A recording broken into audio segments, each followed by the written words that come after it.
வேலூர் மாவட்டம் பள்ளிக்கொண்டாவில் தற்கொலை செய்து கொண்டது குறித்து தகவல் தெரிவிக்காமல் புதைக்கப்பட்ட பெண் சடலத்தை 24 நாட்களுக்கு பிறகு போலீசார் தோண்டி எடுத்தனர். கணவரை பிரிந்து வாழ்ந்து வந்த இமயராணி கடந்த 5ஆம் தேதி தூக்கிட்டு தற்கொலை செய்து கொண்டதாக கூறப்பட்ட நிலையில் காரியம் செய்வதற்காக வீட்டை சுத்தம் செய்த போது கட்டிலுக்கு கீழே கிடந்த அவரின் செல்போனை தாயார் எடுத்துள்ளார்.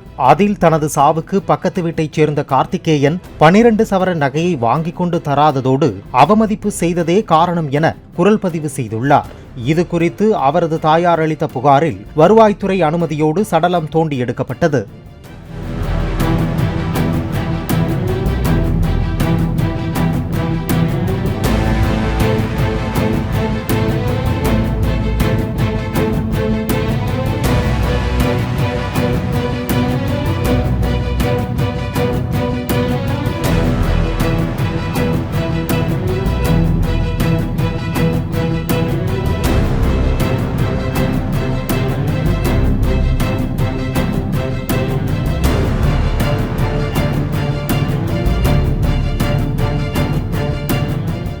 பிளே ஸ்டோர் மற்றும் ஆப் ஸ்டோரில் இருந்து பாலிமர் செயலியை QR கோடு மூலம் பதிவிறக்கம் செய்யுங்கள்.